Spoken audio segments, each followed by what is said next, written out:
Hey guys, it's John from ARTV. Lana Del Rey, Ultraviolence, the new record from the pop singer. She kind of actually stays away from a lot of the sensibilities of modern pop music. She actually does something called chamber pop, and even on this record I would say more of chamber rock.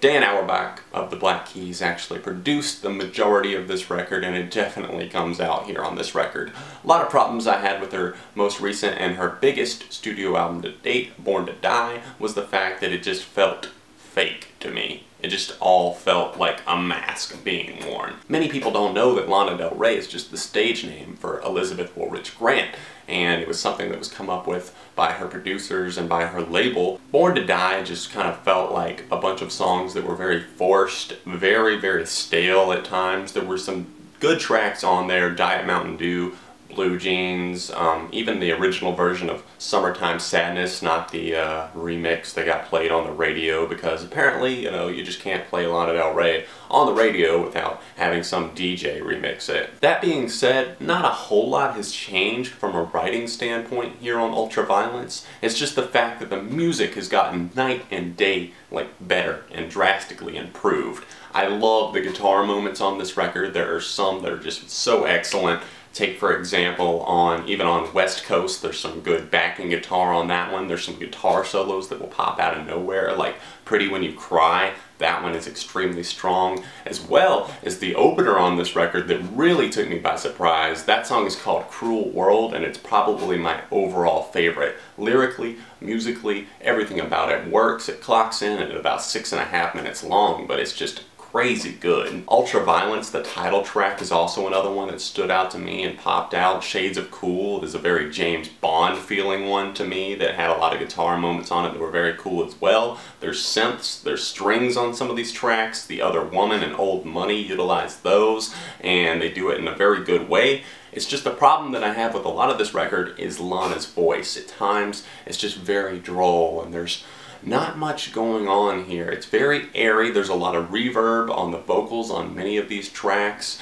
and it's just something that feels unexciting to me. It's sad to me that there's so many moments that I want to get into because it sounds very good musically and so tight, well produced, but then the vocals just aren't really doing much. A lot of this record, really the only thing I could think to compare it to is the fact that it just feels like a narrative being read to us. It's a character, the character of Lana Del Rey. I don't actually believe the stories that are being really told to us through these songs. Each song really feels like a narrative being set up from a night. It feels very old school, very vintage, but at the same time, the only thing I can really compare it to is think about this. Okay, The Hunger Games. Jennifer Lawrence played Katniss Everdeen in the movie versions of these books. And imagine Jennifer Lawrence just sitting there and reading The Hunger Games to us, the actual book, and reading it from Katniss's point of view.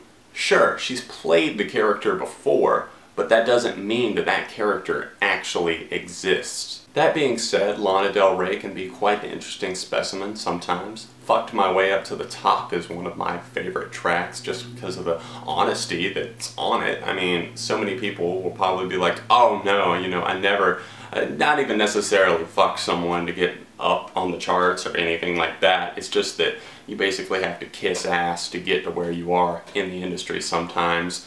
And I think maybe while that could be a more personal song for Lizzie, or Lana I guess I should say, I still think it's more of like a story and a commentary on the way things are going in our modern society and even with record labels and that sort of thing. The Other Woman is a track I'm kind of torn on because I kind of like that she threw it back so far. I mean, Lana Del Rey at many times does sound very vintage and almost like 60s and 70s, but this track in particular stands out to me as sounding very 50s and 60s in its feel, and that's something that you don't see on a lot of tracks, but at the same time Lana's vocals here don't exactly do it for me. They feel very forced. At many times on this track and even on the record, when she gets into falsetto mode, I kind of get lost and just uninterested. I think there's a lot of tracks on here that fans are really going to love, and I think that people outside of her fan base can definitely appreciate it, because I think some Black Keys fans will probably come over and check it out since Dan Auerbach, the leader of the Black Keys, did produce the majority of this record, I think people could come in and check it out and definitely hear some cool things musically.